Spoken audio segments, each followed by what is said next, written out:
gradient drilling atau pengeboran minyak. Dalam abstraksi dari maka jurnal yang kami dapat, bahwasanya abstraksinya berisi prediksi akurat suhu sumur bor sangat penting untuk mencapai kontrol tekanan dalam pengeboran gradien yang terkontrol. Sesuai dengan momentum dikembangkan untuk 8 wilayah termal yang terhubung panas yang digabungkan dan berbeda dari mata bor. Persamaan dan metode perbarui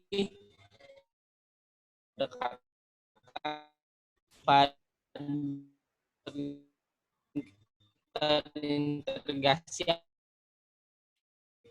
menggunakan ini dampak dari keempat dua, yaitu variasi karakteristik distribusi efisiensi suhu dan perpindahan panas yang disebabkan oleh perpindahan massa dan panas dari bola berongga yang disusun pada mata bor atau tali bor. Yang keduanya adalah analisis sensitif karakteristik efisiensi suhu dan perpindahan panas pada konsentrasi bola berongga dan posisi jumlah pemisahan silikon yang dilakukan. Nah, ini untuk mengurangi dampak bencana yang akan diakibatkan dari pengeboran itu sendiri.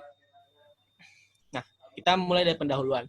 Dari jurnal tersebut, pendahuluannya adalah CGG atau ini yang disebut control grain drilling yang tadi di atas itu judulnya, adalah teknologi pengeboran baru di mana pengeboran fluida yang mengandung bola berongga. Saya ulangi, CGD adalah teknologi pengeboran baru di mana pengeboran fluida yang menggunakan bola berlubang disuntikkan ke dalam tali bor di permukaan dan bola berongga dipisahkan menjadi anulus menggunakan pemisahan silikon yang dipasang pada tali bor. Hal ini dikarenakan selama pengeboran sangat penting untuk memprediksi suhu lubang sumur secara akurat untuk kontrol yang tepat dari tekanan lubang sumur untuk memastikan keamanan dan efisiensi. Dalam CGD ini, perpindahan panas dan massa terjadi secara bersamaan di sumur bor selama sirkulasi. Lanjutin. Nah, dalam CGD ini transfer bola berongga menyebabkan panas ditambah atau bertambah dan perpindahan massa dalam anulus. Selanjutnya, parameter termofisika lubang bor bisa berubah secara dinamis karena variasi posisi dan jumlah pemisahan silikon. Faktor ini bersamaan dengan pemecahan batu dinamis dari mata bor mempengaruhi laju perpindahan panas sumur bor dan belum dibahas dalam penelitian yang ada selanjutnya. Nah, dalam hal ini, faktor dari batu dinamis yang terjadi yang mempengaruhi mata bor itu belum diteliti lebih lanjut. Tapi di sini dalam makalah ini hanya diteliti bagaimana perpindahan panas dan massanya. Dalam makalah ini, satu set model untuk CGD disajikan menggunakan perpindahan panas dan massa ditambah dengan pemecahan batu dinamis. Simulasi numerik berdasarkan pada metode volume Nite dan metode layering dinamis dilakukan untuk menyelidiki karakteristik suhu sumur bor dan perpindahan panas efisiensi. Analisis sensitivitas suhu sumur bor dan laju perpindahan panas dengan variasi konsentrasi bola berongga serta posisi jumlah pemisahan silikon juga dilakukan. Nah, jadi kalau diketahui dalam pendahuluan tersebut, jurnal ini hanya membahas bagaimana cara perpindahan panas itu yang terjadi pada proses CGD tersebut. Tetapi untuk kayak pemisahan batu dinamis itu hanya dilakukan simulasi numerik. Nah, ini adalah gambar dari struktur bor yang akan digunakan. Itu bisa dilihat strukturnya semuanya.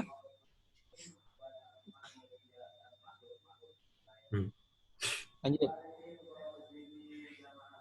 Nah, dalam hal tersebut terdapat model matematika. Seperti ditunjukkan pada figur 1, seluruh sirkulasi bor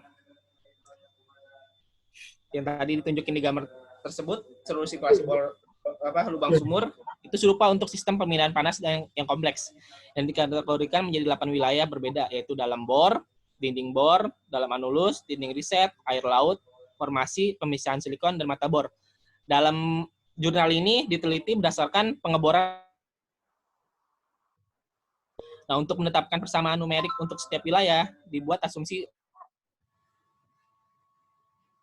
lubang bor, fill, fluida yang diteliti itu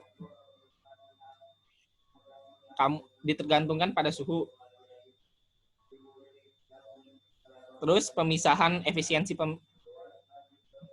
pemisahan silikon ke lubang bola yang dikontrol, terus proses akselerasi diabaikan setelah bola berongga masuk ke dalam anulus, dan bola berlubang dan pengeboran fluida dianggap dicampur secara seragam. Yang keempat adalah variasi suhu sumber bor dalam arah radial adalah diabaikan. Lanjut. Berikutnya dijelaskan oleh teman saya, Ramdit. Ya, terima kasih Saudara Rohim telah menjelaskan. Sekarang saya akan menjelaskan proses dari drilling CGD ini. Pertama-tama yaitu adalah saya akan menjelaskan moving boundary region atau bagian batas yang bergerak. Di sini di dalam proses ini cyclone separator, kalau yang tadi dilihat gambar kan tadi ada bagiannya namanya cyclone separator, bergerak ke bawah bersamaan dengan drill string. Nah, dari situ kita mengukur perpindahan kalor dari proses ini menggunakan model matematika, yaitu seperti yang di gambar ini, di sini. Dan ini juga masih persamaannya. Nah, di sini bisa dilihat.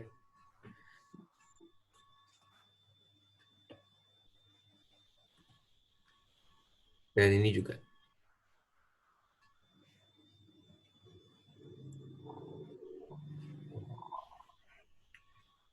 Ini adalah gambar tematik dari proses drilling tadi, bisa dilihat juga.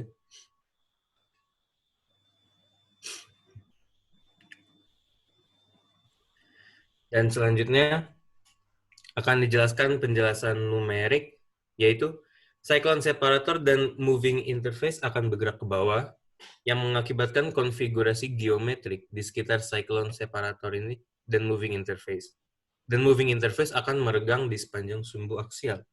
Akibatnya untuk setiap langkah waktu, deformasi geometrik konfigurasi harus dihitung untuk menentukan apakah model geometrik baru harus disambungkan kembali.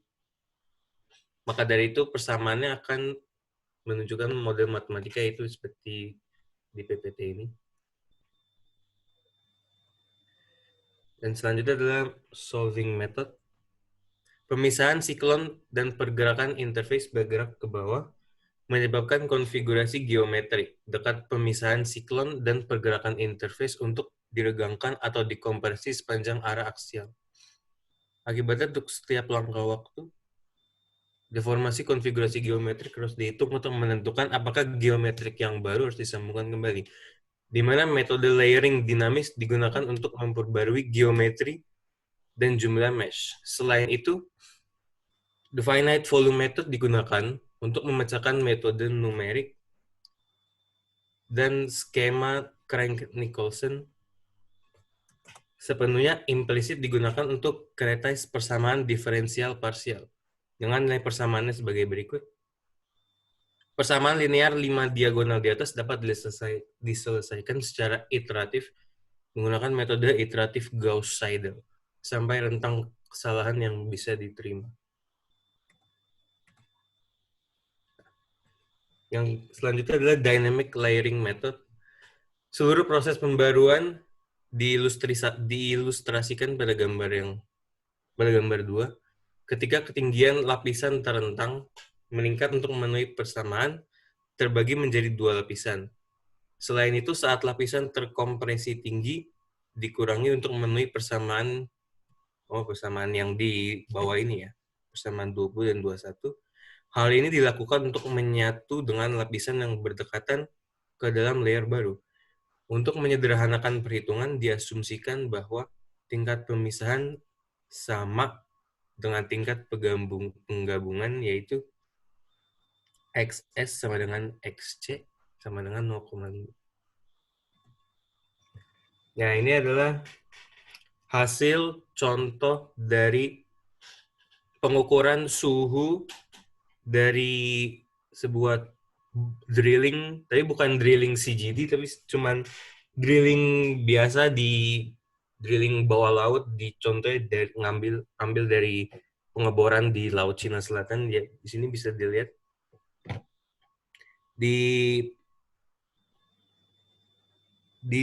kedalaman awal-awal suhunya sudah diukur, dan yang terukur ternyata tidak terlalu melenceng. Di sini semakin dalam temperaturnya semakin meningkat, tapi tidak terlalu signifikan peningkatannya di sini.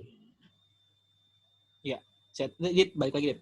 Oh ya. Balik lagi. Nah, ini saya tambahin kenapa dalam jurnal ini tidak ada hasil dari pengeboran dalam sistem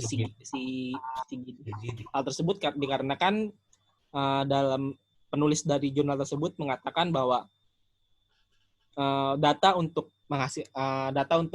penelitian tersebut, penelitian untuk CGD ini sangat terbatas, dan itu hanya dilakukan apabila benar-benar seperti harus ada orang dalamnya gitu untuk mendapatkan jasa itu. Makanya di sini penulis jurnal hanya menampilkan data pengeboran biasa. Tapi dalam CGD ini temperatur dan kedalaman itu dikontrol. Tadi kan saya sudah sebutkan ada yang namanya bola berlongga atau berlubang dan silikon. Nah, fungsi dari dua benda tersebut adalah menekan kestabilan dari tekanan untuk mencapai kedalaman yang bakal dibor, dan memindahkan bahan atau minyak mentah ke atas itu lebih cepat dengan menentukan atau menjaga stabilitas suhu. Jadi tidak akan meningkat suhu tersebut. Hal tersebut kenapa suhunya nggak boleh meningkat tapi tekanannya boleh gitu. Hal tersebut dikarenakan kalau misalnya tekanannya kurang, maka minyak yang di bawah itu tidak bisa terangkat ke atas atau tidak bisa berpindah terjadi pemindahan massa. Dan suhunya harus rendah. Kenapa harus rendah? Karena dalam suatu seperti mesin torak, kalau tekanannya tinggi dikasih suhu yang tinggi, maka akan terjadi ledakan. Nah, hal tersebut yang tidak diperbolehkan dalam pengeboran minyak tersebut. Jadi tekanannya boleh dibesarkan untuk mengangkat minyak dari bawah ke atas yang untuk terjadi pemindahan massa, tapi tidak boleh terjadi peningkatan suhu. Sehingga kalau misalnya terjadi peningkatan suhu, otomatis saat terjadi perpindahan panas itu akan terjadi ledakan yang mengakibatkan pengeboran tersebut gagal. Nah, makanya suhunya direndahkan sehingga perpindahan panas pun tetap terjadi, cuman tidak mengakibatkan kesalahan fatal atau bencana. Lanjut, Dit. Nah, ini adalah beberapa variasi dari suhu dari kedalaman bor terhadap waktu. Jadi di sini ada 4 varian dengan variabel yang berbeda-beda, yaitu di sini ada yang garis merah, ada yang garis hijau putus-putus, garis biru, dan juga garis kuning putus-putus. Nah, di sini tuh sebenarnya kan yang diukur di sini yaitu suhu terhadap waktu. Namun di sini ada 2 kasus, yaitu dengan memasukkan ini mechanical energy of the drill bit, yaitu berarti energi mekanik yang dikeluarkan dari bor saat melakukan proses pemboran, dan juga dynamically increasing well depth, yaitu seiring bor itu masuk ke dalam, kan kedalamannya semakin dalam, berarti kan ada perubahan height di situ. Nah, jadi di situ ada yang cuman menggunakan yang diketahui menggunakan energi mekaniknya di situ, dan juga ada yang menggunakan kedalamannya yang berubah-berubah.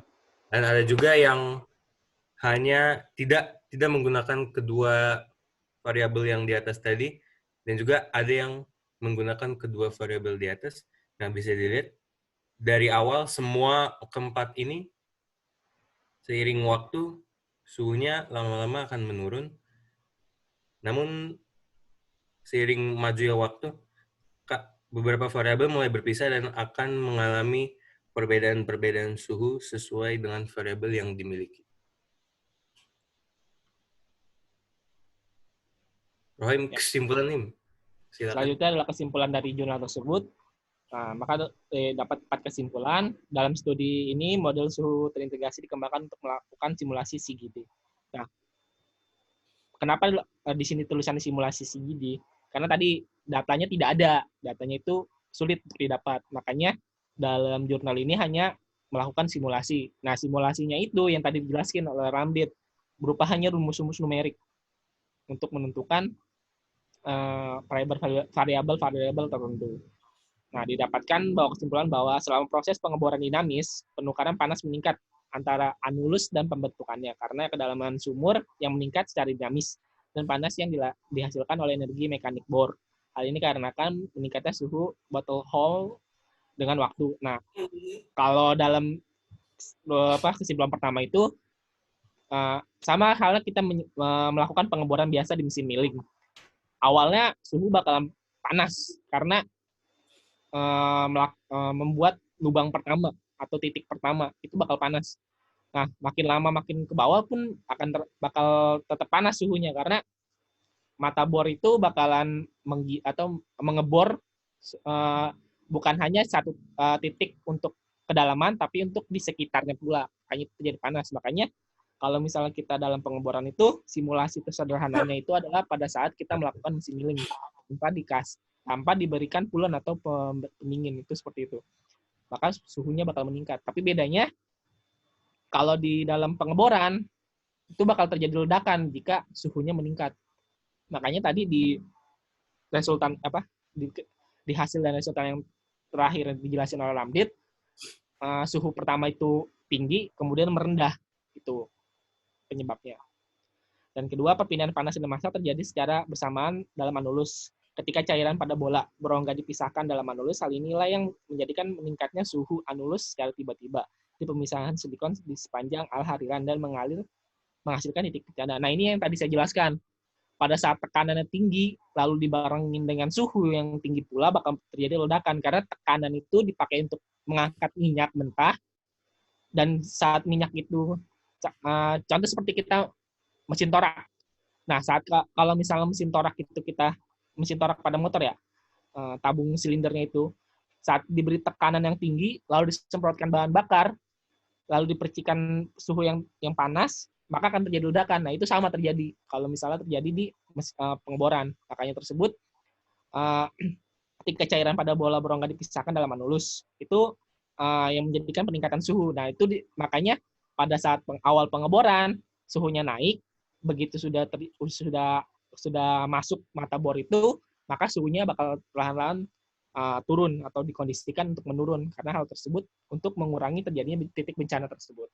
Dan yang ketiga adalah bola berlubang mengurangi laju perpindahan panas di seluruh lubang bor, khususnya di atas pemisahan silikon, menghasilkan suhu lubang sumur menjadi lebih tinggi di atas garis lumpur yang lebih rendah di garis lumpur atau CGD dibandingkan dengan suhu lubang sumur di CGD. Itu yang tadi yang dijelasin, yang gambar setelah sebelum penjelasan dari numerik itu ada.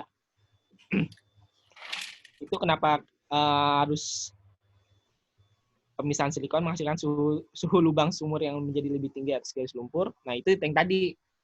Karena bor itu kalau masuk untuk membuat titik awal itu pasti bakal panas. Sama seperti itu. Baik itu di atas maupun di dalam, hasilnya juga sama karena yang tadi saya jelaskan, yang namanya ngebor itu pasti menghasilkan energi panas dan itu ditambah dengan tekanan. Yang terakhir ada berbagai konsentrasi bola berongga dan posisi dan jumlah pemisahan silikon menunjukkan dampak besar pada laju perpindahan panas dan suhu pada lubang sumur. Namun suhu lubang sumur bor lebih banyak peka terhadap posisi pemisahan silikon. Nah, silikon ini jadi tolak. Kenapa dalam pengeboran segini ini pakai silikon dan pakai bola berlubang atau bola berongga? Nah, itu hal tersebut untuk menjadi kayak sistem sensitivitas kepekaan terhadap panas yang terjadi atau suhu yang terjadi di dalam pengeboran tersebut. Makanya Sigidi ini menambahkan silikon sebagai indikator atau radar panasnya itu kayak apa? Kayak seperti termometer lah. Ya, sekian. Yuk. Ya, baik. Selanjutnya bisa dimulai untuk sesi tanya jawab dari hasil presentasi dilakukan. Mau bertanya. Nama saya Rizky Juli Ramadi dari angkatan 17 dengan 0023. Ini Mas ya. Mau tanya, ini kan dalam jurnal kan dijelasin tentang perpindahan panas dalam pengeboran ya, kalau nggak salah ya kan? Ya. Tapi nggak masih bentukan simulasi kan, belum ada